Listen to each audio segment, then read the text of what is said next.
പരിശുദ്ധ പരമദിവ്യകാരുണ്യത്തിന് എന്നേരവും ആരാധനയും സ്തുതിയും പുകഴ്ചയും ഉണ്ടായിരിക്കട്ടെ. ഈ ദിവസങ്ങളിലെ രണ്ട് സഹോദരങ്ങളുടെ സെയിം എക്സ്പീരിയൻസ് എൻ്റെ ശ്രദ്ധയിൽപ്പെട്ടൊരു വിഷയമാണ്. ഒന്ന് സോഫിയ ജോർജ്, അല്ല ജോർജിൻ്റെ എക്സ്പീരിയൻസ്. രണ്ടാമത്തെ ആൻ്റണി ജോർജ്. ഇവർ രണ്ടുപേരും ഗവൺമെൻറ് ഓഫീസർമാരാണ്. ഇവർ രണ്ടുപേരും പറഞ്ഞിരിക്കുന്ന ഉടമ്പടി എടുക്കുമ്പോഴുള്ള ഒരേ എക്സ്പീരിയൻസാണ്. ഇതിക്ക് മുമ്പ് വേറെ പല ആൾക്കാരും പറഞ്ഞിട്ടുള്ളതാണ്. എൻ്റെ ആധ്യാത്മികമായ അനുഭവ യാത്രയിൽ എനിക്കും പലപ്പോഴും തോന്നിയിട്ടുള്ള സത്യമാണ്. ഇവർ രണ്ടുപേരും പറഞ്ഞിരിക്കുന്നത്, നമ്മളൊരു ക്ലേശത്തിലാണ് ഏതെങ്കിലും വിഷയത്തിൽ. ചിലപ്പോൾ രോഗപീഠ, ചിലപ്പോൾ നമ്മുടെ റിസൾട്ട് നമ്മളുടെ ബയോപ്സിക്ക് നമ്മളുടെ ടെസ്റ്റിന് കൊടുത്തിരിക്കുകയായിരിക്കും നമ്മളുടെ എന്തെങ്കിലും രോഗ കാരണങ്ങൾ. അപ്പോൾ നമുക്കൊരു ടെൻഷനുണ്ടാകും, എന്തായിരിക്കും ഇനി, അത് ക്യാൻസർ ആയിരിക്കും വല്ലതും ആയിരിക്കും എന്ന് നമുക്കൊരു ചെറിയൊരു ഭയമുണ്ടാകും. ഇപ്പം ജപ്തി നടപടി അതുപോലെയുള്ള നടപടികൾ വരുമ്പോൾ ഞാൻ എൻ്റെ പെൺകുഞ്ഞുങ്ങളെ കൊണ്ട് ഇറങ്ങേണ്ടി വരുമോ എന്നൊക്കെ ഓർക്കുമ്പോൾ നമുക്കൊരു ഭയമുണ്ടാകും.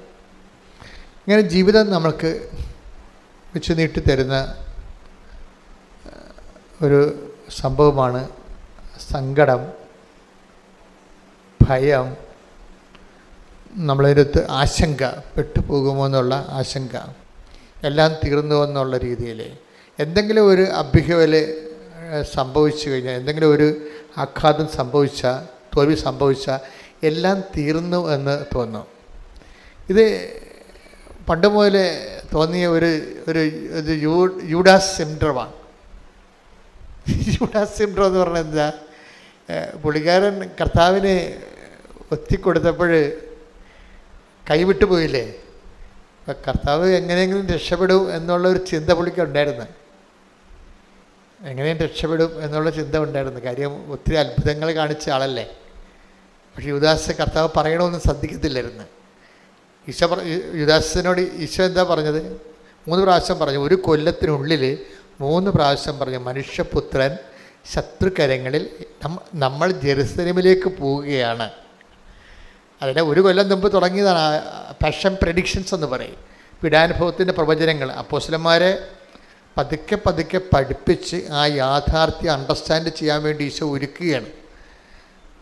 അത് ശരിക്കും പറഞ്ഞാൽ അവരുടെ ഒരു ഇമോഷണൽ സെറ്റപ്പ്, ഇമോഷണലി ഈ പാഷനോട് ഫ്രണ്ട്ലി ആയിരിക്കണം എന്നാണ് ഈശോ പറയണത്. തിയോളജിക്കലായിട്ട് വേറെ ഒത്തിരിയൊക്കെ വ്യാഖ്യാനങ്ങൾ പറയുന്നുണ്ടെങ്കിലും അതൊരു ഇമോഷണലി ആയിട്ട് അവരെ ഫ്രണ്ട്ലി ആക്കി എടുക്കുകയാണ്. കുരിശ് മരണം ഉൾക്കൊള്ളാൻ പറ്റാത്ത സാധനമാണ്. അതുകൊണ്ട് ഈശോ 1 കൊല്ലം മുമ്പ് തന്നെ അതിന് സ്റ്റഡി ക്ലാസ് കൊടുക്കുമായിരുന്നു. എന്താണ്? നമ്മൾ ജെറുസലേമിലേക്ക് പോവുകയാണ്, അവിടെ വെച്ച് ചില കാര്യങ്ങളൊക്കെ സംഭവിക്കും, നിങ്ങൾ ജീവിതത്തിൽ ഒരിക്കലും കേൾക്കാത്ത കാര്യങ്ങൾ കേൾക്കും. അപ്പോൾ അതൊക്കെ പറയുമ്പോൾ പതുക്കെ പതുക്കെ അപ്പോസ്തലന്മാരെ ആ വിഷയത്തോട് വളരെ ഒരു വലിയ പൊട്ടിത്തെറി ഒഴിവാക്കാൻ വേണ്ടി ചെയ്യണ കാര്യങ്ങളാണ്. എന്താണ്? മനുഷ്യപുത്രൻ ശത്രുകരങ്ങളിൽ ഏൽപ്പിക്കപ്പെടും, അവർ അവനെ പീഡിപ്പിക്കും, അവരവനെ കുരിശിൽ തറച്ച് കൊല്ലും. അത്രയും പറയുമ്പോൾ ബാക്കിയോ ഇവർ ശ്രദ്ധിക്കത്തില്ല. യഥാർത്ഥ കാര്യം പിന്നീട് പറയുന്നുണ്ട് ഈശോ ഏറ്റവും അവസാനം. ഈ ദൈവവചനത്തിൻ്റെ ഒരു പ്രോബ്ലം എന്ന് പറയുന്നത് ഇത് അവസാനം വരെ കേട്ടിരിക്കണം. ഇടയ്ക്ക് വെച്ച് വല്ലതും കേട്ടിട്ട് ചാടി ആത്മഹത്യ ചെയ്യരുത്. എന്താണ് കാര്യം? ഇടയ്ക്ക് വെച്ച് വല്ലതും കേട്ട് ചാടി ആത്മഹത്യ ചെയ്താണ് യൂദാസ് സിൻഡ്രോം എന്ന് പറയുന്നത്. അയാൾ ഈ അവസാനം പറഞ്ഞ് കേട്ടിട്ടില്ല. മനുഷ്യപുത്രനെ ശത്രുകരങ്ങൾ ഏൽപ്പിക്കപ്പെടും, അവരെന്നെ പീഡിപ്പിക്കും, അവനെ കുരിശിൽ തറച്ച് കൊല്ലുമെന്ന് പറഞ്ഞാൽ ഈശോ അവസാനം പറഞ്ഞു എന്താണ്? എങ്കിലും അവൻ 3-ാം ദിവസം ഉയർത്തെഴുന്നേൽക്കും. അതാണ് യൂദാസ് കേൾക്കാതെ പോയ സുവിശേഷം. ഞാൻ എപ്പോഴും അതിനങ്ങനെ വിളിക്കാനാണ് ആഗ്രഹിക്കുന്നത്. യൂദാസ് കേൾക്കാതെ പോയ സുവിശേഷം എന്താണ്? 3-ാം ദിവസം ഉയർത്തെഴുന്നേൽക്കും. പത്രോസ് കേട്ടു, പക്ഷേ എങ്കിലും കർത്താവ് പീഡിപ്പിക്കപ്പെടുന്നതിനെക്കുറിച്ച് ഇമോഷണലി അത് ഉൾക്കൊള്ളാൻ ഭയങ്കര പാടായിരുന്നു. പുള്ളിക്കാരന് കർത്താവിനോട് പണ്ടാര സ്നേഹമായിരുന്നു, വല്ലാത്ത സ്നേഹമായിരുന്നു.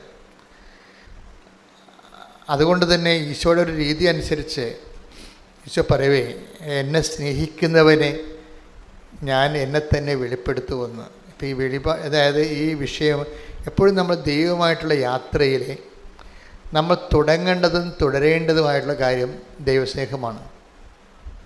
അതിപ്പോൾ ഇപ്പം നമുക്ക് പനി വരാം, രോഗം വരാം, ചിലപ്പോൾ ഗുരുതരമായ രോഗം വരാം. ഇതൊക്കെ നമ്മൾ ദൈവത്തിൻ്റെ ശക്തി കൂടുതൽ അറിയാനും ദൈവത്തിൻ്റെ സ്നേഹം കൂടുതൽ അറിയാനും വേണ്ടിയുള്ള ദൈവത്തിൻ്റെ ഒരു പരിപാലനയാണ്. പക്ഷെ നമുക്ക് ധൃതിയായത് കൊണ്ട് നമുക്ക് അത്രയും കഴിവില്ലാത്തത് കൊണ്ട് നമ്മളുടെ ചാടി എന്തെങ്കിലുമൊക്കെ പ്രവർത്തിച്ച് കളയും. ആത്മഹത്യ ചെയ്തില്ലെങ്കിൽ പോലും ചെറിയ ആൾക്കാരെ പ്രാർത്ഥിക്കാണ്ടിരിക്കും ഇല്ലേ? ആത്മഹത്യ ചെയ്തില്ല, പക്ഷേ എന്തെങ്കിലും സംഭവിച്ചാൽ നമ്മളെന്ത് ചെയ്യും? ആധ്യാത്മികമായിട്ട് ആത്മഹത്യ ചെയ്യും. ശാരീരികമായിട്ട് കെട്ടിത്തൂങ്ങി യുദാസിനെ പോലെ ചാകത്തില്ലെങ്കിലും നമ്മളും ചാകും. ആധ്യാത്മികമായിട്ട് ആത്മഹത്യ ചെയ്യും. അതെന്താണ്? Spiritual suicide. അത് നമ്മളെല്ലാവരും ചെയ്യേണ്ട ഒരു സാധനമാണ്. സ്പിരിച്വൽ സൂയിസൈഡ് എന്താണ്? എന്തെങ്കിലും സംഭവിച്ചു കഴിഞ്ഞാൽ അന്നത്തെ സന്ധ്യപ്രാർത്ഥന മുടക്കും. അതാണ് ഇല്ലേ? ഉറപ്പല്ലേ? എന്തെങ്കിലും നമുക്ക് പറ്റാത്ത വിഷമം സംഭവിച്ചു കഴിഞ്ഞാൽ നമ്മളുടനെ കുർബാന മുടക്കും. അതാണ് സ്പിരിച്വൽ സൂയിസൈഡ് എന്ന് പറയുന്നത്. അതും ഫിസിക്കൽ സൂയിസൈഡും തമ്മിൽ വലിയ വ്യത്യാസമൊന്നും ഇല്ല. ഇത്തിരി മറ്റത് സ്പിരിച്വൽ സൂയിസൈഡിന് ഇനിയും തിരിച്ചു വരാനൊക്കെ പറ്റും. ഫിസിക്കൽ സൂയിസൈഡിന് തിരിച്ചു വരാൻ പറ്റത്തില്ല. അപ്പോൾ ഈ രണ്ടും സംഭവിക്കാൻ സാധ്യതയുണ്ടെന്നറിയാം ശിഷ്യന്മാർക്ക്. ഒന്നെങ്കിൽ ഈ ജെറുസലേമിൽ സംഭവിക്കാൻ പോകുന്ന വിഷയങ്ങൾ അവർ ഓൾ ഓൺ എ സഡൻ കേട്ട് കഴിഞ്ഞാൽ രണ്ട് കാര്യം സംഭവിക്കും. ഒന്നെങ്കിൽ സ്പിരിച്വൽ സൂയിസൈഡ് സംഭവിക്കും. അത് പത്രോസിന് അങ്ങനെ സംഭവിച്ചു. കാര്യം കർത്താവ് പത്രോസിനോട് പറഞ്ഞായിരുന്നു, നിനക്ക് സ്പിരിച്വൽ സൂയിസൈഡ് സംഭവിക്കും, മറ്റവന് ഫിസിക്കൽ സൂയിസൈഡാണ് സംഭവിക്കുന്നത്. അവൻ തട്ടിത്തൂങ്ങി മരിക്കും. കാര്യം അവൻ ഉയർത്തെഴുന്നേൽപ്പിനെക്കുറിച്ച് കേട്ടില്ല. അതുകൊണ്ടാണ്. ഉയർത്തെഴുന്നേൽപ്പിനെക്കുറിച്ച് കേട്ടില്ലെങ്കിൽ കുഴപ്പമാണ്. ക്രിസ്തുവിനെക്കുറിച്ച് എല്ലാം കേട്ട് അണ്ണന്മാരുടെ കൊണ്ട് കുഴപ്പം അതാണല്ല. ക്രിസ്തു സാമൂഹ്യ പരിഷ്കർത്താവാണ് എന്നൊക്കെ പറയുന്നില്ല. അതൊക്കെ വിവരക്കേട്, ബോധമില്ലാത്തവന് പുറമേ അകലെ നിന്നുകൊണ്ട് ക്രിസ്തുവിനെ മനസ്സിലാക്കാൻ ഉള്ള ഒരു വൃഥാശ്രമങ്ങളാണ്. ക്രിസ്തു സാമൂഹ്യ പരിഷ്കർത്താവായിട്ട് മന്നത്ത് പരമാനെ പോലെ വന്ന ആളല്ല. ശ്രീനാരായണ ഗുരുവിനെ പോലെ വന്ന ആളല്ല. അവനിതിനെ വിഷയത്തെക്കുറിച്ചൊക്കെ വ്യക്തതയുണ്ട്. ആ 142 സങ്കീർത്തനം വായിച്ചേ. 142 സങ്കീർത്തനം 4-ാം തിരുവചനം. വലതുവശത്തേക്ക് നോക്കി ഞാൻ കാത്തിരിക്കുന്നു. വലതുവശത്തേക്ക് നോക്കി ഞാൻ കാത്തിരിക്കുന്നു. എന്നാൽ ആരും എന്നെ ശ്രദ്ധിക്കുന്നില്ല. ഒരു രക്ഷാകേന്ദ്രവും എനിക്ക് അവശേഷിക്കുന്നില്ല. ആരും എന്നെ പരിഗണിക്കുന്നുമില്ല. അപ്പൊ ഇതിനാണ് ഈ ഓടി ഒളിക്കാൻ ഇടയില്ലെന്ന് പറയണത്.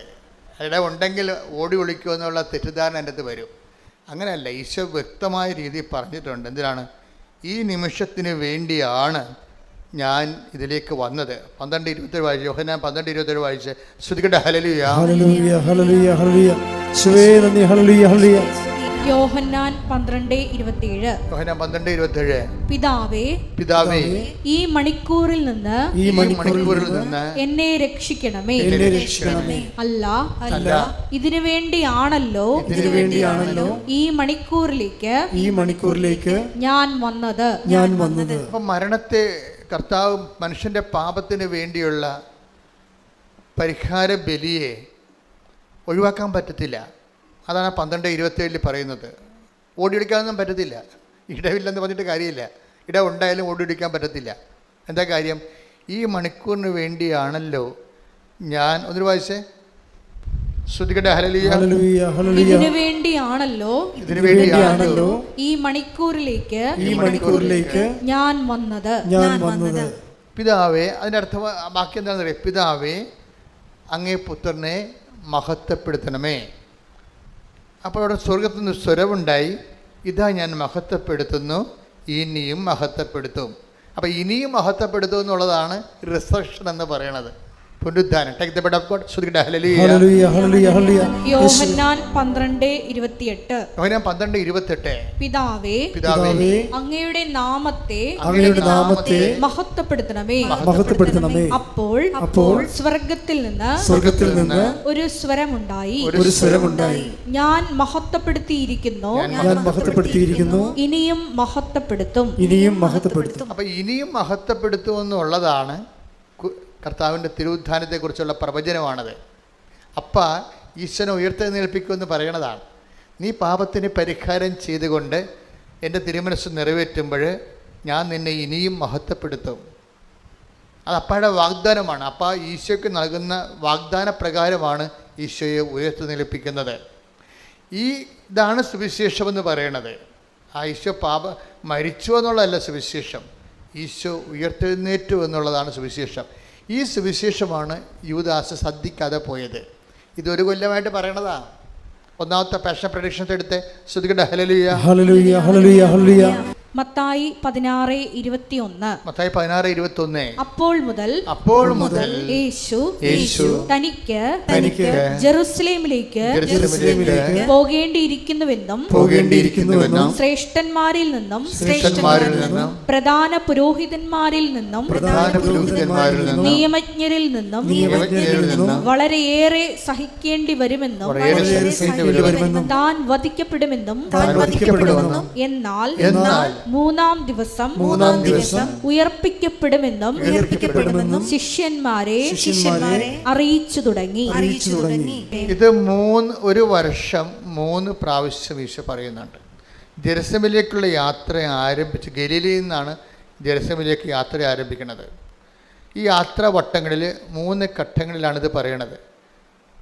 ഈ പറയുന്നതിൻ്റെ പ്രധാനപ്പെട്ട കാര്യം ശിഷ്യന്മാരെ ഒന്ന് അവരുടെ ഇമോഷണൽ ആയിട്ട് അവരെ ഒന്ന് ട്രീറ്റ് ചെയ്യുകയാണ്. ഒരു ഇമോഷണൽ ട്രീറ്റ്മെൻറ്റാണ് കൊടുക്കുന്നത്.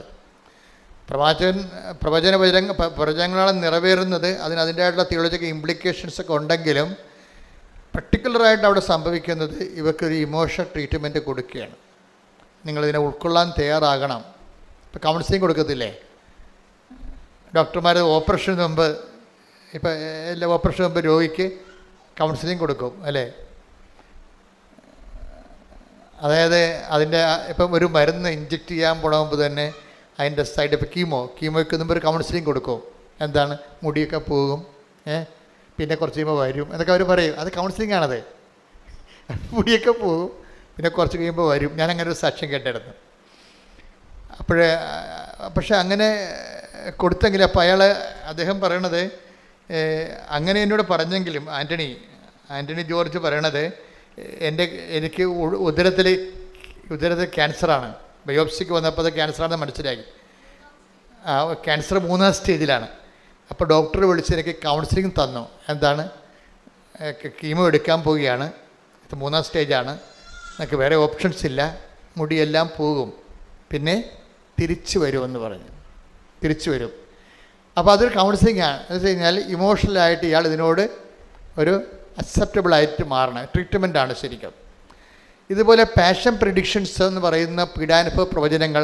നമ്മൾ ജെറുസലേമിലേക്ക് പോവുകയാണ്, അവിടെ വെച്ച് മനുഷ്യപുത്രൻ ശത്രുക്കളെ ഏൽപ്പിക്കപ്പെടും, അവനെ വധിക്കും, എന്നാൽ 3ാം ദിവസം ഉയർത്തെഴുന്നേൽക്കും. അപ്പോൾ ആ ഉയർത്തെഴുന്നേൽപ്പിൻ്റെ സുവിശേഷം യൂദാസ് കേട്ടോ ഇല്ലെന്നല്ല, അയാളത് വിശ്വസിച്ചില്ല. അതാണ് പ്രശ്നം. കെട്ടിത്തൂങ്ങാനുണ്ടായിരുന്ന കാരണം എന്താ?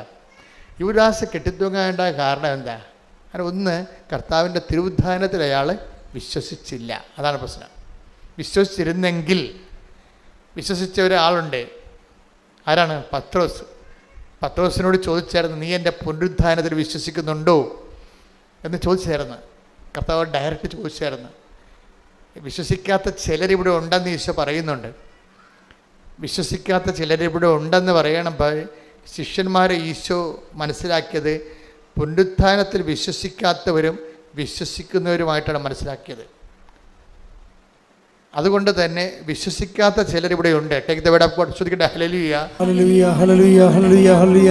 യോഹന്നാൻ 6:64. എന്നാൽ വിശ്വസിക്കാത്തവരായി നിങ്ങളിൽ ചിലരുണ്ട്. അവർ ആരെന്നും തന്നെ ഒറ്റിക്കൊടുക്കാനിരിക്കുന്നവൻ ആരെന്നും ആദ്യം മുതലേ അവൻ അറിഞ്ഞിരുന്നു.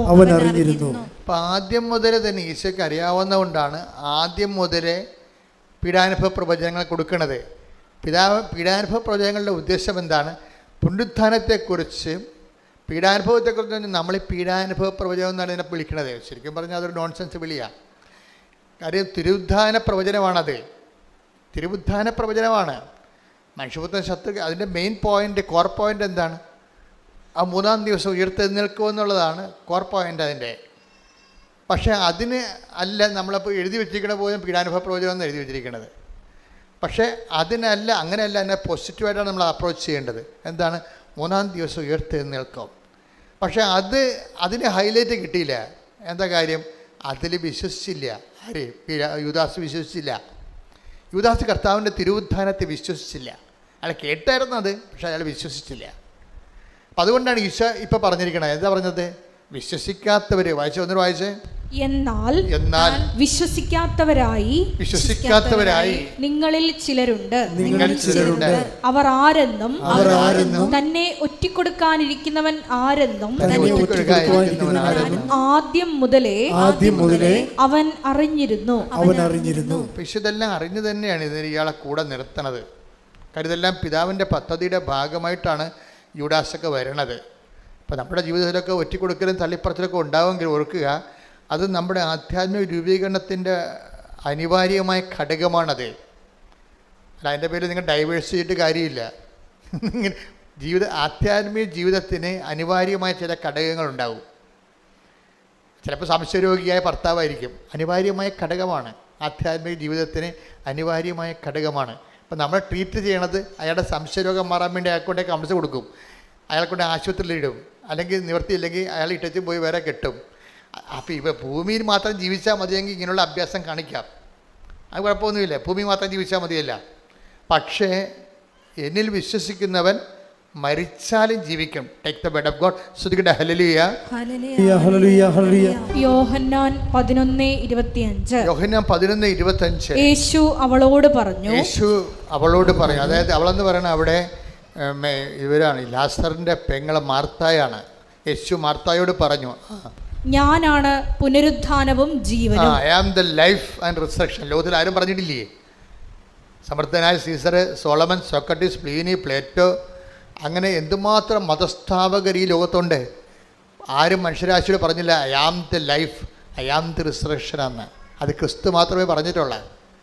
അതുകൊണ്ടാണ് ഈ വിശ്വാസം ഇങ്ങനെ നിലനിന്നും കാലത്തെ അതിജീവിച്ച് പോണത്. ആരും പറയാത്ത കാര്യങ്ങളാവും പറഞ്ഞു. കാര്യം അത് പറയാനുള്ള കഴിവും കപ്പാസിറ്റിയും ദൈവത്തിനടുത്ത ഒരു കപ്പാസിറ്റിയാണത് എന്ന് പറഞ്ഞ് എന്നിൽ വിശ്വസിക്കുന്നവൻ നിങ്ങളേറ്റ് പറഞ്ഞ് എന്നിൽ വിശ്വസിക്കുന്നവൻ മരിച്ചാലും ജീവിക്കും. അപ്പം മരണത്തിന് ശേഷമുള്ളൊരു ജീവിതത്തെക്കുറിച്ച് ആലോചന ഉള്ളത് കൊണ്ടാണ് ആധ്യാത്മിക ജീവിതത്തിലെ അനിവാര്യ ഘടകങ്ങളെ നമ്മൾ അക്സെപ്റ്റ് ചെയ്യണത്. പിടിയിട്ടില്ലേ? ആധ്യാത്മിക ജീവിതത്തിൽ അനിവാര്യ ഘടകങ്ങളുണ്ടാകും. ഇപ്പം നീ എത്ര നല്ല തങ്കപ്പെട്ട ദൈവ പൈതലാണെങ്കിലും നിൻ്റെ മകൻ ചിലപ്പോൾ ലഹരി പദാർത്ഥം അടിപ്പെട്ടു പോകും. അപ്പോൾ ചിലപ്പോൾ നീ എത്ര നല്ല സന്മാതൃക കാണിച്ചാലും ആ സന്മാതൃക ഒന്നും ഉൾക്കൊള്ളണമെന്ന് നിർബന്ധമില്ല. ഉണ്ടോ? അപ്പോൾ നീ തന്നെ ഓർക്കും, ദൈവമേ ഞാനെന്ത് ദൈവത്തിൻ്റെ മുമ്പിൽ എന്ത് ദൈവഭയത്തോട് ജീവിക്കണമാണ്. അപ്പോൾ അമ്മ തന്നെ മകനോട് ചോദിക്കണം, നീ എൻ്റെ വയറ്റിൽ തന്നെ ജനിച്ചതാണോ എന്ന് ചോദിക്കും. എന്താണ് അവരങ്ങനെ ഇവൻ പറയണ പോലെ ചിന്തിക്കണ പോലെ ഒന്നും നമ്മൾ ചിന്തിച്ചിട്ട് കൂടിയില്ല. ഇവന് ഒരു ദൈവഭയവുമില്ല. അതുകൊണ്ടങ്ങനെ ഈ ദൈവഭയമില്ലാത്തൊരു മകൻ നമുക്കുണ്ടെങ്കിൽ തന്നെ ആധ്യാത്മികതയുടെ അനിവാര്യ ഘടകങ്ങളാണത്. അത് ദൈവം അനുവദിക്കുന്നിടത്തോളം കാലം അതവിടെ തുടരാൻ വേണ്ടി നിങ്ങൾക്ക് ദൈവതിരുസന്നിധിയിൽ ദൈവഹിതം പോലെ അക്സെപ്റ്റ് ചെയ്യും നമ്മൾ. അപ്പോൾ നിങ്ങളോർക്ക് ഇതൊക്കെ ശരിയാകുമോ? ഇപ്പം ഞാൻ എന്ത് സംഭവിച്ചത്? ഞാനിപ്പോൾ നിങ്ങളോട് ആദ്യമേ പറഞ്ഞത് എന്താണ്? ഈ രണ്ട് സാക്ഷികളില്ലേ, ആൻ്റണി ജോർജും അതുപോലെ തന്നെ സോഫിയ ജോർജും. ഇപ്പം ഇതിൻ്റെ അകത്ത് ഈ രണ്ടുപേർക്കും ഗുരുതരമായ അസുഖങ്ങളാണ്. ഈ സോഫിയയുടെ ജോർജിനും അതുപോലെ ആൻ്റണി ജോർജിനുമൊക്കെ ഗുരുതരമായ അസുഖങ്ങളാണ്.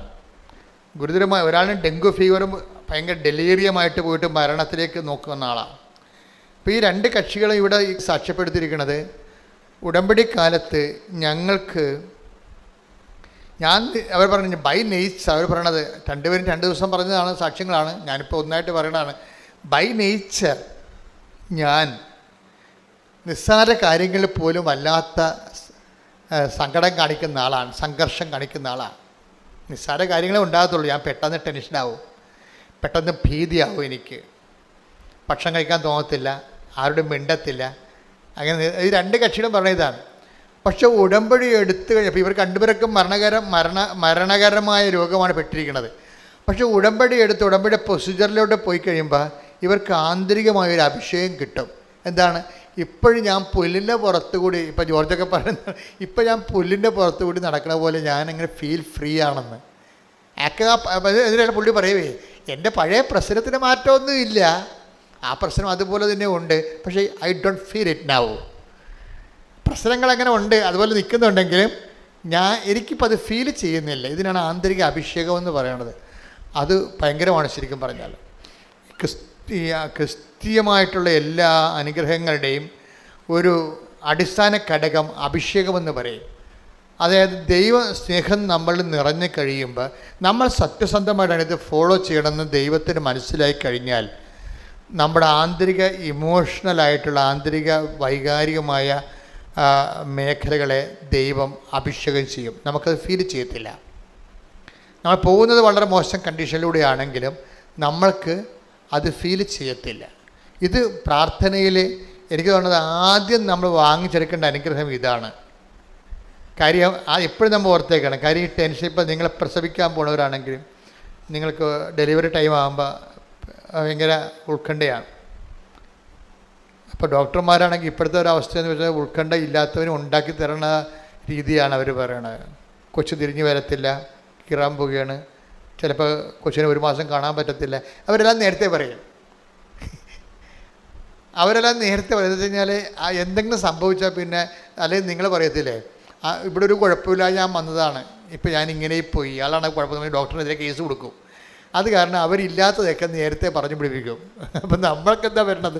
നമ്മൾ സംഘർഷം കയറി തലക്ക് വെളിവില്ലാത്ത രീതി നടക്കും.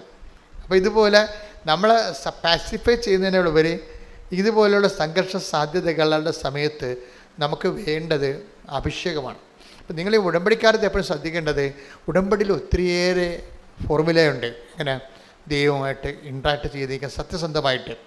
പാപവും ഒന്ന് ഒഴിവാക്കിയാൽ മതി, എനിക്കങ്ങനെ തോന്നിയിരിക്കണത്.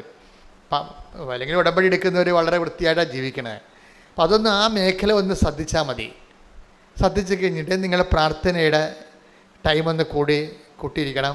ഇപ്പോൾ പ്രാർത്ഥനയുടെ ടൈം ഒന്ന് കൂട്ടിക്കഴിഞ്ഞാൽ നിങ്ങൾ ആദ്യം പ്രാർത്ഥിക്കേണ്ടത് കൂടുതൽ പ്രാർത്ഥിക്കാൻ വേണ്ടി കൂടുതൽ സമയം ദൈവദിവസത്തിന് ചെലവഴിക്കാൻ വേണ്ടി നിങ്ങൾ പ്രത്യേകം പ്രാർത്ഥിക്കണം. ഉടമ്പടി എടുത്തു എന്നല്ല, ഉടമ്പടി എടുക്കുമ്പോൾ ഒരു നിയോഗം വെക്കേണ്ടത് ഇതാണ്: കുറച്ച് സമയം കർത്താവിൻ്റെ തിരുസന്നിധി. ഇപ്പോൾ ഞാൻ ഈ ദിവസങ്ങളൊക്കെ പ്രാർത്ഥിക്കണം എന്താണെന്ന് എനിക്കറിയാവോ?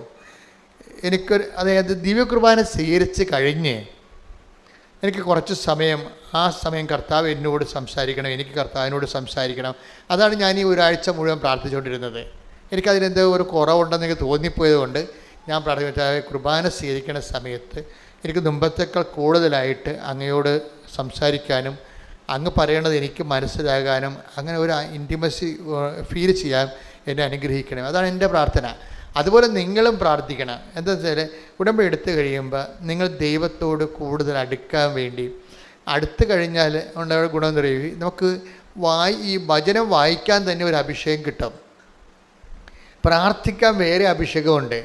പ്രാർത്ഥിക്കുന്നത് വല്ലാത്ത ഒരു സന്തോഷമായിട്ട് നമുക്ക് തോന്നും.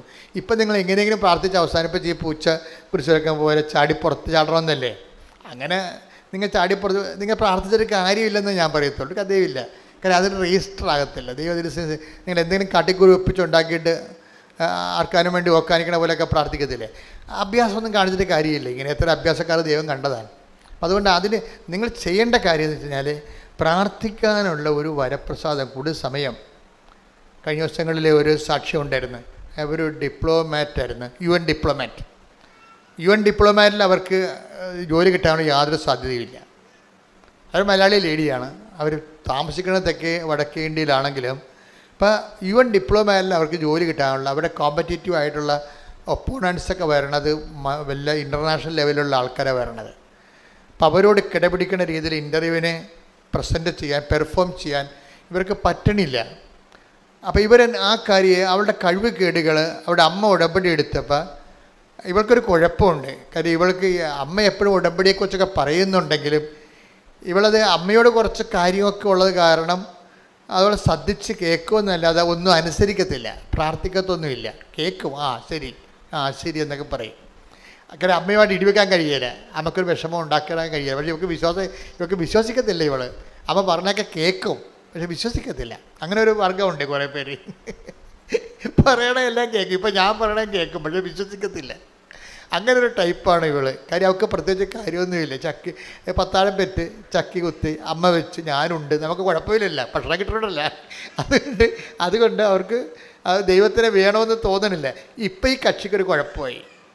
ഇപ്പോൾ ഇവിടെ കോമ്പറ്റേറ്റീവ് സൈഡിലേക്ക് വന്നപ്പോൾ ഒപ്പോണൻസ് ഒത്തിരി പവർഫുള്ളാണ്. അത് ഇൻ്റർനാഷണൽ ഒപ്പോണൻസാണ് വരുന്നത്.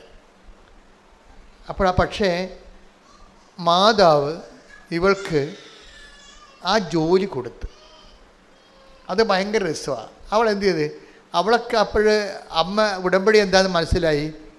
ഇപ്പോഴെന്നാ പറ്റിയിരിക്കണത്, എന്നിട്ട് ആ ഡിപ്ലോമാറ്റ് പ്രൊവിഷൻസി തന്നെ അവൾ ടിക്കറ്റ് എടുത്തിട്ട് ഇവിടെ വന്ന് സാക്ഷ്യം പറയാൻ വേണ്ടി മാത്രം ഇന്ത്യയിൽ വന്നു. എന്നിട്ട് തിരിച്ച് യുഎന്നിലേക്ക് തിരിച്ചു പോയവരെ സാക്ഷ്യം പറയാൻ വേണ്ടി മാത്രം വന്നതാണ്. കാര്യം അവൾ പറയുന്ന കാര്യം വെച്ച് കഴിഞ്ഞാൽ അത് ദൈവം എൻ്റെ കൂടെ നിന്നത് കൊണ്ടാണ് എനിക്ക് അങ്ങനെ എൻ്റെ വളരെ ഗുരുതരമായ ഒപ്പണൻസ് ഉണ്ടെങ്കിലും എനിക്കതിനെ കവർ ചെയ്ത് കർത്താവിനെ പ്ലേസ് ചെയ്തെന്ന്. ഇപ്പോഴവളുടെ പ്രശ്നം വെച്ച് കഴിഞ്ഞാൽ അമ്മ പറയണത് അവൾ 4 മണിക്കൂറൊക്കെയാണ് ഇപ്പോൾ കർത്താവിൻ്റെ അടുത്ത് ഇരിക്കണമെന്ന്. ഈ യുഎൻ ഡിപ്ലോമാറ്റ് ഇപ്പോൾ കർത്താവിൻ്റെ അടുത്ത് ഇരിക്കണത് 4 മണിക്കൂറേ ഒറ്റ സ്ട്രെച്ചിലേ. അപ്പോൾ നമ്മളിപ്പോൾ നിങ്ങൾക്കിപ്പോൾ 4 മിനിറ്റ് പോലും ഇരിക്കാൻ പറ്റണില്ലല്ലോ. നിങ്ങൾ പ്രെയർ ടൈം കൂടുതൽ നേരം കർത്താവിൻ്റെ കൂടെ ഇരിക്കാൻ നിങ്ങൾക്ക് അനുഗ്രഹം കിട്ടിയാൽ ഈ ആൻ്റണി ജോർജിനും മറ്റേ സോഫിയ ജോർജിനും ഈ ആൻ്റണി ജോർജിനും ഉണ്ടായ അനുഭവം നിങ്ങൾക്കുണ്ടാകും. എന്താണ്? ആന്തരിക അഭിഷേകം ഉണ്ടാകും. അത് പ്രെയറിന് മാത്രമേ തരാൻ പറ്റത്തുള്ളൂ. നമ്മുടെ ഈ പ്രെയർ എന്ന് പറയുമ്പോൾ ആന്തരിക അഭിഷേകം ഉണ്ടായിക്കഴിഞ്ഞാൽ ഈ നിസ്സാര കാര്യങ്ങളിൽ ഇപ്പോൾ ചില ആൾക്കാർ പെട്ടെന്ന് ടെൻസ്ഡായി പോലെ എല്ലാ വിഷയങ്ങളോടും ഒരു വേദി ഒക്കെ ഉണ്ടാകുമ്പോൾ കുഞ്ഞു കാര്യങ്ങളെ പോലും പെട്ടെന്ന് സങ്കടപ്പെടുന്ന സ്വഭാവമില്ലേ? അതിന് വേണ്ടത് ആന്തരിക സൗഖ്യമല്ല വേണ്ടത്, ആന്തരിക ഇന്നർ അനോയിൻറ്റിങ്ങാണ് വേണ്ടത്. ഇന്നർ അനോയിൻറ്റിങ് പ്രാർത്ഥനയുടെ ഒരു ഭാഗമാണ്. പ്രാർത്ഥനയുടെ സമയം ഒന്ന് ചെലവഴിച്ച് കൂട്ടിക്കഴിഞ്ഞാൽ, പണ്ട് എനിക്കൊരു സ്ഥലത്ത് എനിക്ക് ട്രാൻസ്ഫർ കിട്ടി, ഒരു സ്ഥലത്തു നിന്ന് വേറൊരു സ്ഥലത്തേക്ക്. അത് എൻ്റെ സ്വന്തം നാട് തന്നെയായിരുന്നു, പക്ഷേ എനിക്കവിടെ പോകാൻ ഭയങ്കര പാടായിരുന്നു. കാര്യം അവിടെ അന്ന് തന്നെ കള്ളവാറ്റുകാരുടെ കേസൊക്കെ നടക്കുന്ന സ്ഥലമാണ്.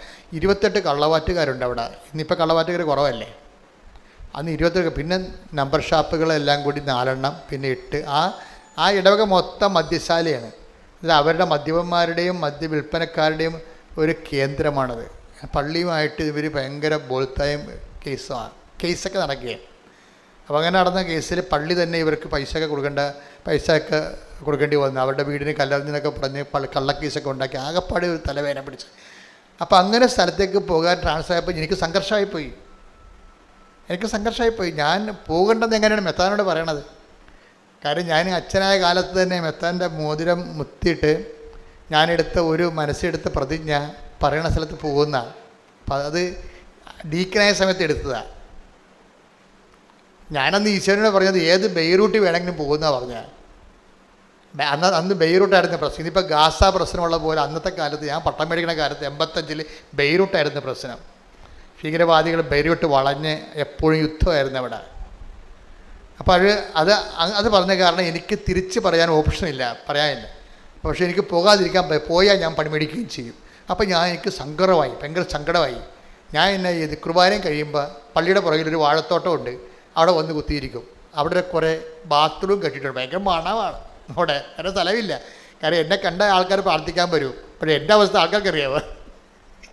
അതുകൊണ്ട് എനിക്കൊരു പ്രശ്നം. ഞാൻ എന്ത് ചെയ്ത്, ഞാൻ ഈ ജപമാലയും കൊണ്ടുപോയി ഈ വാഴത്തോട്ടത്തിൽ ആ ബാത്റൂംസിൻ്റെ അവിടെ ഇരിക്കും. ഇവിടെ ഉച്ച വരെ അവിടെ ഇരുന്ന് പ്രാർത്ഥിക്കും. പിന്നെ ഉച്ച കഴിഞ്ഞ് ഊണും കഴിച്ചു വന്ന് പിന്നെ അവിടെ ഇരിക്കും.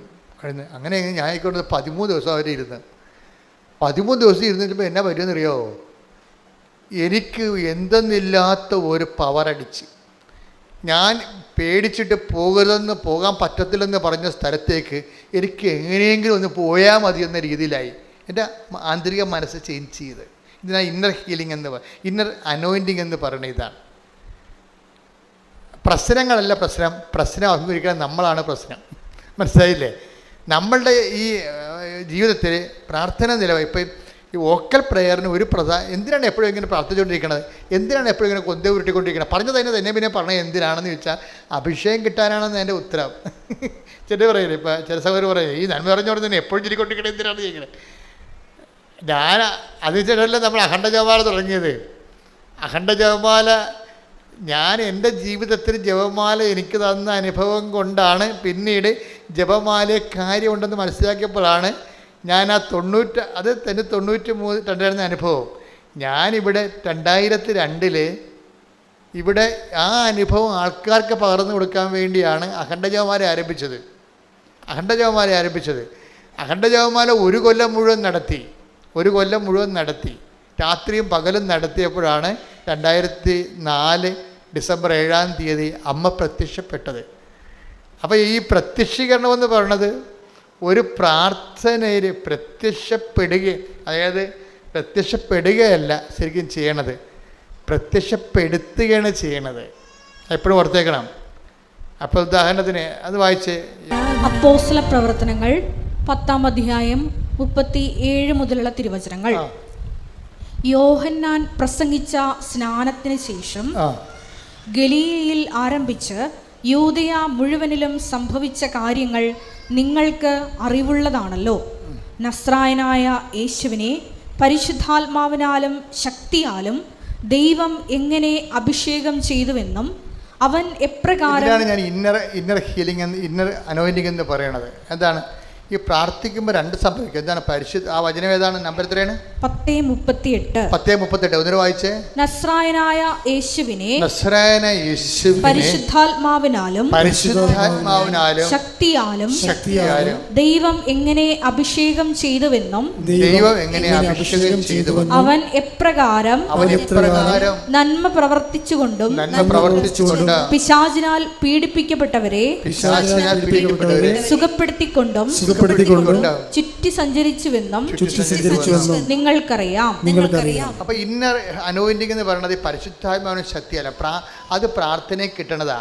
ഇപ്പൊ നമ്മൾ ഒരു കൊല്ലം മുഴുവനും ഇവിടെ അഖണ്ഡ ജപമാല ചൊല്ലി രാത്രിയും പകലും അണമുറിയാതെ ചൊല്ലി. അപ്പോൾ എന്ത് പറ്റി? നമുക്ക് പരിശുദ്ധാത്മാവും കിട്ടി, ശക്തിയും കിട്ടി. അതിൻ്റെ ഫലമായിട്ടാണ് ആ അഖണ്ഡ ജപമാല കഴിഞ്ഞ് അത് ഒക്ടോബർ മാസം കഴിയുമ്പോൾ ഡിസംബർ മാസത്തിൽ അമ്മ മാതാവിൻ്റെ പ്രത്യക്ഷീകരണം സമയഘടികാരം നെഞ്ചിൽ ചാർത്തിക്കൊണ്ട്. നിങ്ങൾക്ക് കൃപാസക്തി വരുമ്പോൾ ഉണ്ടാകുന്ന ഗുണം എന്താണെന്നറിയാമോ? നിങ്ങൾക്ക് ഒത്തിരിയേറെ ഇത് ലൈറ്റ് വെയ്റ്റാണ്. കൃപാസനം ആധ്യാത്മികതയുടെ ഏറ്റവും വലിയ ഗുണം ഉടമ്പടി എന്ന് പറയുന്നത് ഫെദർ ടച്ച്, ലൈറ്റ് വെയ്റ്റാണ്. പവർ സ്റ്റിയറിംഗ് എന്നൊക്കെ പറയത്തില്ലേ? പവർ സ്റ്റിയറിങ്, മെക്കാനിക്കൽ സ്റ്റിയറിംഗ് അല്ല. അത് ഒത്തിരിയേറെ കഷ്ടപ്പാടാണ്. ഉള്ള മസിലെല്ലാം വേർത്ത് പൊടിഞ്ഞ് ഇത് പവർ സ്റ്റിയറിംഗ് ആണ്. എന്താ കാര്യം? ഇതിങ്ങനെ ഒരു ഫെദർ ടച്ച് കൊണ്ട് വർക്ക് ചെയ്യും. കാര്യം ഉടമ്പടിയിൽ വരുന്നൊരു വിഷയം മാതാവിൻ്റെ പ്രത്യക്ഷീകരണം, അതിൻ്റെ അടയാളങ്ങൾ കാണിക്കാൻ ദൈവത്തിന് ഭയങ്കര ആഗ്രഹമുണ്ട്. മാതാവിൻ്റെ പ്രത്യക്ഷീകരണം, കൃപാസത്യം മാതാവ് പ്രത്യക്ഷപ്പെട്ടതിനെക്കുറിച്ച് സ്ഥിരീകരിക്കേണ്ടത് നമ്മുടെ ആവശ്യത്തെക്കാൾ ഉപരി. കാര്യം സമയഘടികാരമല്ലേ നെഞ്ചിൽ ചാർത്തിരിക്കണത്. അതിൽ ഊർദ്ദ പോലെയും ഫാത്തിമ പോലെയും നിസ്സാരമായ കാര്യങ്ങളല്ലത്. സമയഘടികാരമാണ് നെഞ്ചിൽ ചാർത്തിരിക്കണത്. പിന്നെ സിൽവർ ഗ്രേയിലാണ് കാണപ്പെടുന്നത്. പറഞ്ഞിരിക്കുന്നത് ദുരന്തമുണ്ടാകാൻ പോണ അന്ത്യകാലത്തിൻ്റെ നിറങ്ങളും അന്ത്യകാലത്തിൻ്റെ സന്ദേശമാണ്. ഇത് ലോകം മുഴുവൻ എത്തണം എന്നുണ്ടെങ്കിൽ ഒത്തിരിയേറെ വ്യാപകമായ രീതിയിൽ ചർച്ച ചെയ്യപ്പെടുന്നുണ്ടെങ്കിൽ അടയാളം കിട്ടണമെന്നുണ്ടെങ്കിൽ അതിനുള്ള കഴിവുള്ള ആൾക്കാർ അവലംബം ചെയ്യണം ഇവിടെ. അതുകൊണ്ട് ദൈവത്തിൻ്റെ ഒരു ആവശ്യമാണ് നിങ്ങളുടെ ജപ്റ്റ് മാറ്റുക, നിങ്ങളുടെ ക്യാൻസർ മാറ്റുക, നിങ്ങളെ പച്ചപിടിപ്പിച്ചെടുക്കുക എന്നുള്ളത്. നമ്മുടെ ആവശ്യം പോലെ തന്നെ ആരുടെ ആവശ്യമാണ്? ദൈവത്തിൻ്റെ ആവശ്യമാണ്. കാര്യം കൃപാസനത്തിൽ ഇപ്പോൾ നിങ്ങളുടെ മറ്റൊരു തരത്തിലുള്ള ധ്യാനം കൂടുന്ന പോലെ അല്ല പ്രശ്നം. ധ്യാനത്തിൻ്റെ ചുറ്റവട്ടങ്ങൾ ഒക്കണ പോലെ അല്ല ഇത് അല്പം ശരിയായ ബാക്കി ദൈവം ശരിയാക്കും. അതാണ് വിഷയം. അതുകൊണ്ടാണ് പറയുന്നത്. അത് ഇപ്പോഴല്ല, പണ്ടും അങ്ങനെയാണ്. അതുകൊണ്ടാണ് പറയുന്നത് അല്പം നമ്മൾ ശരിയായ ബാക്കി ദൈവം ശരിയാക്കുക. കാര്യം ദൈവത്തിൻ്റെ ഒരു ആവശ്യമാണിത്. പ്രത്യക്ഷീകരണം സഭയെ കൊണ്ട് അംഗീകരിച്ചിട്ട് ഇൻ്റർനാഷണൽ ലെവലിൽ ചർച്ച ചെയ്യപ്പെട്ടിട്ട് ദൈവ മെസ്സേജ് ഗ്ലോബലായിട്ട് കൊടുക്കുക എന്നുള്ളത് ദൈവത്തിൻ്റെ ആവശ്യമാണ്. അതിന് ദൈവം നമ്മളെ കരുവാക്കും. അപ്പം നിങ്ങൾ ബുദ്ധിയുള്ളവർ എങ്ങനെയാണ് ചെയ്യേണ്ടത്?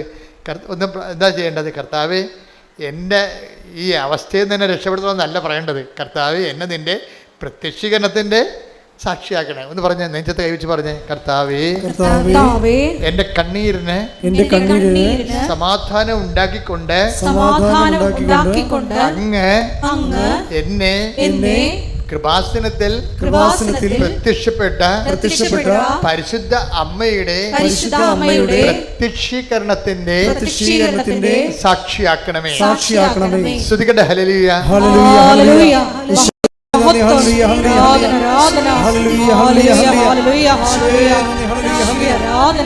പരിശുദ്ധ അമ്മയുടെ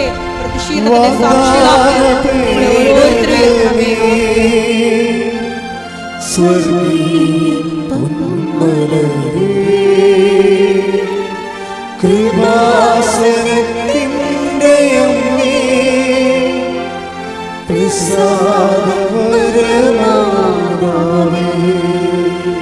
പരിശുദ്ധ പരമ ദിവ്യകാരുണ്യത്തിന് ആരാധനയും സ്തുതിയും പുകഴ്ചയും ഉണ്ടായിരിക്കട്ടെ. ഇന്ന് നടപടി പുസ്തകം 10:41 വായിച്ച്. അപ്പോസ്തല പ്രവർത്തനങ്ങൾ 10:40-41. അപ്പോസ്തല പ്രവർത്തനം 10:40-41. എന്നാൽ ദൈവം അവനെ മൂന്നാം ദിവസം ഉയർപ്പിക്കുകയും പ്രത്യക്ഷനാക്കുകയും ചെയ്തു. എല്ലാവർക്കുമല്ല സാക്ഷികളായി ദൈവം മുൻകൂട്ടി തിരഞ്ഞെടുത്ത ഞങ്ങൾക്ക് മാത്രം. 2-3 കാര്യങ്ങൾ അതിൻ്റെ അകത്ത് ഉള്ളത്. എന്താ കാര്യം? ഒന്ന് വായിച്ചത് 10:40-41 വായിച്ച്. എന്നാൽ ദൈവം അവനെ മൂന്നാം ദിവസം ഉയർപ്പിക്കുകയും പ്രത്യക്ഷനാക്കുകയും ചെയ്തു. അപ്പൊ എങ്ങനെ? പ്രത്യക്ഷനാവുകയല്ല, പിന്നെന്താണ്? പ്രത്യക്ഷൻ ആക്കുകയാണ്. ഈ പ്രത്യക്ഷീകരണം എല്ലാം ആക്കുകയാണ് ചെയ്യണത്. ഇപ്പം കൃപാസനത്താറെ ജീവനോടെ മാതാവ് പ്രത്യക്ഷപ്പെട്ടത് പ്രത്യക്ഷ ആയതല്ല ശരിക്കും പറഞ്ഞ. പിന്നെന്താണ്? ദേവപിതാവ് ആക്കിയതാണ്. അപ്പോൾ അപ്പോഴും നമ്മൾ പ്രത്യക്ഷീകരണത്തിൻ്റെ സാക്ഷിയാക്കാൻ വേണ്ടി നമ്മൾ പ്രാർത്ഥിക്കുമ്പോൾ ഓർക്കേണ്ടത് ഈ വിഷയത്തിൽ പിതാവ് പ്രൈമറി ഇൻട്രസ്റ്റ് ആരുടേതാണ്? പിതാവായ ദൈവത്തിൻ്റെ ഇൻട്രസ്റ്റാണ്. കാര്യം അമ്മയെ പ്രത്യക്ഷയാക്കിയതാണ്. അതുകൊണ്ട് തന്നെ നിങ്ങളും പറയണം, എന്നെയും പ്രത്യക്ഷീകരണത്തിൻ്റെ സാക്ഷി ആക്കണമെന്ന് പറയണം. മനസ്സിലായില്ലേ? പ്രാർത്ഥന അങ്ങനെ പോകേണ്ടത്. എന്നെയും എന്ന് പറഞ്ഞാൽ എന്നെയും പ്രത്യക്ഷീകരണത്തിന്റെ സാക്ഷി ആക്കണമേ. ഇതിന്റെ വിഷയം എന്ന് പറയണത് എല്ലാവർക്കും അല്ല എന്ന് പറഞ്ഞിട്ടുണ്ട്. അത് ദൈവാനുഭവത്തെ പറ്റി പറയുമ്പോഴേ എല്ലാവർക്കും നമുക്ക് ഇപ്പോൾ എല്ലാവരുടെയും മേൽ എൻ്റെ ആത്മാവിനെ അയക്കുമെന്ന് പറഞ്ഞാലും എല്ലാവരും സ്വീകരിച്ചോ എന്നുള്ളത് വേറെ വിഷയമാണ്. ഇതാണ് പ്രശ്നം. ദൈവത്തിൻ്റെ കോമൺ പോളിസിയാണ് എല്ലാവരിലേക്കും ഞാൻ എൻ്റെ ആത്മാവിനെ അയക്കും. ഹല്ലേലൂയ. ജോയേൽ 2:28. ജോയേൽ പ്രവാചകന്റെ പുസ്തകം 2-ാം അധ്യായം 28-ാം വാക്യം. അന്ന് ഇങ്ങനെ സംഭവിക്കും. അന്ന് ഇങ്ങനെ സംഭവിക്കും. എല്ലാവരുടെയും മേൽ എന്റെ ആത്മാവിനെ ഞാൻ വർഷിക്കും. അത് കോമൺ പോളിസിയാണ്, ജനറൽ പോളിസിയാണ്. ദൈവം ആരെയും മാറ്റി നിർത്തണില്ലെന്ന് എൻ്റെ അർത്ഥം. മനസ്സിലായില്ലേ? എല്ലാവരെയും ആണ് സ്വീകരിക്കണത്. പക്ഷേ ഉള്ളൊരു പ്രോബ്ലം, എല്ലാവരുടെയും മേലെ എൻ്റെ ആത്മാവിനെ ഞാൻ വർഷിക്കും. വർഷിച്ച അണ്ണന്മാരെല്ലാവരും സ്വീകരിച്ചോ? That's other problem. അതാണ് അവിടെയാണ് അപകടം കിടക്കുന്നത്. അത് ദൈവത്തിൻ്റെ കോമൺ പോളിസിയാണ്. ദൈവം പക്ഷപാതരഹിതനാണെന്ന് എഴുതിയിട്ടില്ലേ? അപ്പോസ്തല പ്രവർത്തനം 10:34. പത്രോസ് അവരോട് സംസാരിച്ചു തുടങ്ങി. സത്യമായും ദൈവത്തിന് പക്ഷപാതമില്ലെന്ന്. അതാ പ്രശ്നം. ഞാൻ എല്ലാവരുടെയും മേൽ എൻ്റെ ആത്മാവിനെ അയക്കുമെന്ന് ജോയേൽ 2:28 പറയുന്നുണ്ടെങ്കിൽ അതിൻ്റെ അർത്ഥം എന്താണ്? അർത്ഥം ഇത്രയേ ഉള്ളൂ, ദൈവത്തിന് പക്ഷപാതമില്ല, അത്രയേ ഉള്ളൂ. ആരെയും മാറ്റി നിർത്തിയിട്ട് അവർക്ക് കൊടുക്കേണ്ട ഇവർക്ക് കൊടുത്താൽ മതി എന്നൊക്കെ പറയത്തില്ലേ? അങ്ങനെയില്ല. ദൈവത്തെ അന്വേഷിക്കുന്ന ആർക്കും ദൈവം കൊടുക്കും. പക്ഷെ പ്രശ്നം എന്ന് വെച്ച് കഴിഞ്ഞാൽ, പ്രശ്നം എവിടെയാണ്? ഈ കൊടുക്കുന്ന ആൾക്കാർ സ്വീകരിക്കുന്നുണ്ടോ എന്നുള്ളതാണ് പ്രശ്നം. അവിടെയാണ്. അതാണ് അവനെ സ്വീകരിച്ചവർക്കെല്ലാം എന്ന് പ്രത്യേക ഈശോ പറയണത്. യോഹന്നാൻ 1:12. തന്നെ സ്വീകരിച്ചവർക്കെല്ലാം. ഏറ്റവും പറഞ്ഞ തന്നെ സ്വീകരിച്ചവർക്ക് എല്ലാം തന്റെ നാമത്തിൽ വിശ്വസിക്കുന്നവർക്കെല്ലാം ദൈവമക്കളാകാൻ അവൻ കഴിവ് നൽകി. കപ്പാസിറ്റിയാണ്, കഴിവാണ്. അതായത് ഞാൻ അന്നാൾ എൻ്റെ ആത്മാവിനെ എല്ലാവർക്കും നൽകി. പക്ഷേ എല്ലാവരും സ്വീകരിക്കണമെന്ന് നിർബന്ധമില്ല. സ്വീകരിക്കുന്നവർക്ക് എന്താ സംഭവിക്കണത്? ദൈവമക്കളാകാനുള്ള കഴിവ് നൽകി. പക്ഷേ സ്വീകരിക്കുന്നവർക്ക് ദൈവമക്കളാകാനുള്ള കഴിവ് വരണത് എങ്ങനെയാണ്? അവരെ എപ്പോഴാണ് വരണത്? അവർ പരിശുദ്ധാത്മാവിനാൽ നയിക്കപ്പെടണം. അതാണ് 8:14 എടുത്ത്, റോമ 8:14 എടുത്ത് ശ്രുതിക്കട്ടെ. ഹല്ലേലൂയ ഹല്ലേലൂയ ഹല്ലേലൂയ ഹല്ലേലൂയ ഹല്ലേലൂയ. യേശുവേ നന്ദി. ഹല്ലേലൂയ ഹല്ലേലൂയ. റോമ 8:14. റോമ 8:14. ദൈവാത്മാവിനാൽ നയിക്കപ്പെടുന്നവരെല്ലാം ദൈവത്തിന്റെ പുത്രന്മാരാണ്. ഇപ്പം ഈ യോഹന്നാൻ 1:12 റോമ 8:14 തമ്മിലാ ലിങ്ക്. എന്താ കാര്യം? സ്വീകരിച്ചവർക്കെല്ലാം ദൈവമക്കളാകാനുള്ള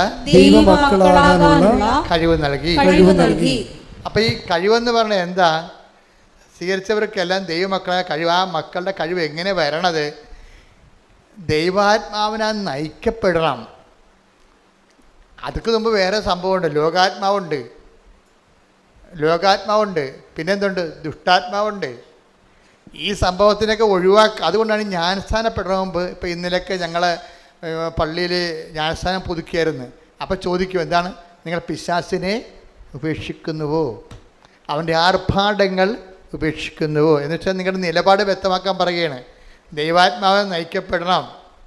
പൊരുത്തം കൊണ്ടുവന്നിട്ട് നിങ്ങൾക്ക് 50,000 നല്ല നോട്ട് തന്നാൽ മതി, നിങ്ങൾക്ക് 1,00,000 കള്ള നോട്ട് തരാമെന്ന് പറയുമ്പോൾ 10 ആൾക്കാർ അപ്പം തന്നെ വന്ന് വീഴും. തീർന്നില്ല പരിപാടി. ഈ രാഷ്ട്രത്തെ കൊല്ലണ പരിപാടിയാണെന്ന് പറഞ്ഞാലും നമുക്ക് മടിയിൽ എന്തെങ്കിലും കിട്ടണ പരിപാടിയാണെന്ന് കണ്ടു കഴിഞ്ഞാൽ അപ്പം തന്നെ അതാണ് ലോകാത്മാവ്. അവിടെയാണ് പ്രശ്നം. ഇത് ഭയങ്കര ശ്രദ്ധിച്ച് ചെയ്യേണ്ട കാര്യമാണ്.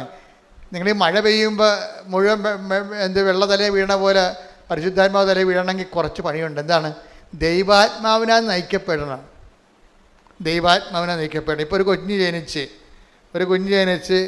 അതിൻ്റെ മുല കൂടി മാറുമ്പോൾ തന്നെ വേറൊരു കുഞ്ഞും ജനിക്കാൻ പോകണം, പ്രഗ്നൻ്റായി.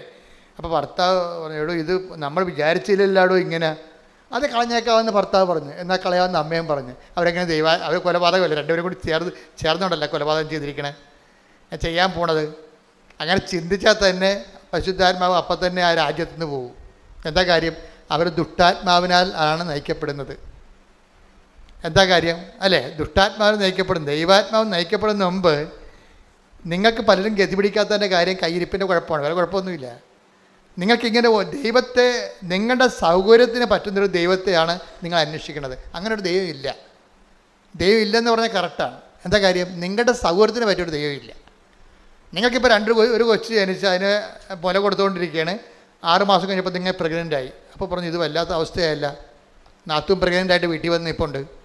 അപ്പോൾ ഇവിടുത്തെ അമ്മായിയമ്മക്ക് എനിക്ക് ഇനിയിപ്പോൾ ഞങ്ങളുടെ വീട്ടിൽ ഇപ്പോൾ 2ാമത്തെ പ്രസവത്തിന് പോകാൻ പറ്റത്തില്ല, അപ്പോൾ ഇവിടെ നിൽക്കാൻ പറ്റത്തില്ല ഇവിടുത്തെ അമ്മായിയമ്മയും പറയും. അപ്പോൾ നമുക്ക് എന്ത് ചെയ്യും?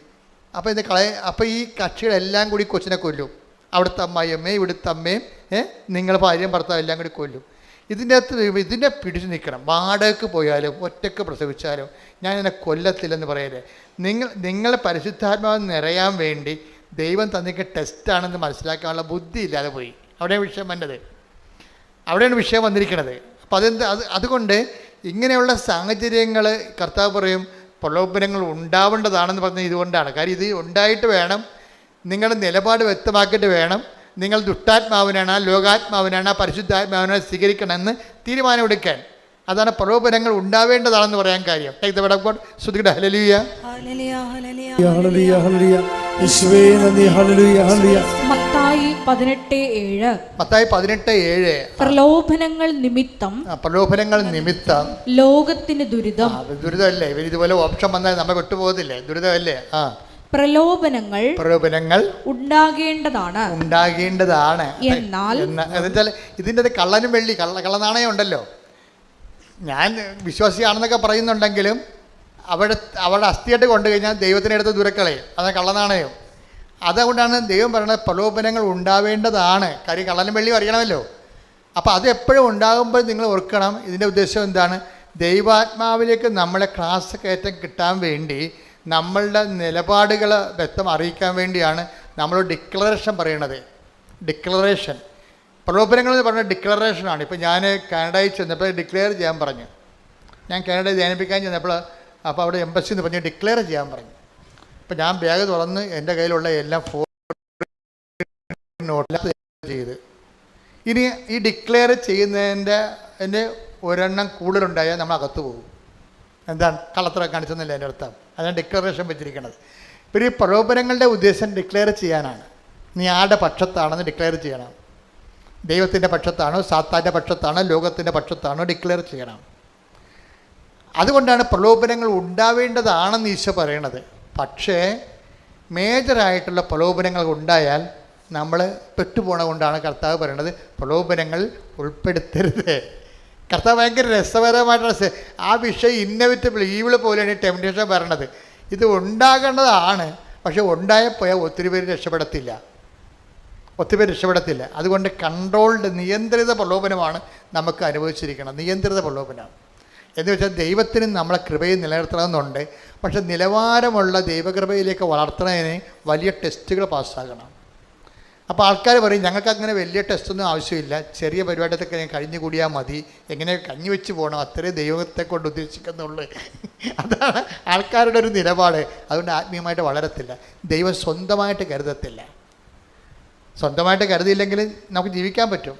സ്വന്തമായിട്ട് കരുതിയാൽ നിങ്ങൾക്കറിയാമല്ലോ, സ്വന്തമായിട്ട് കരുതിയാൽ എപ്പോഴും ഏത് ക്ലേശങ്ങളുടെ അപ്പുറത്തും നമ്മൾ സ്വർഗത്തെ കാണും.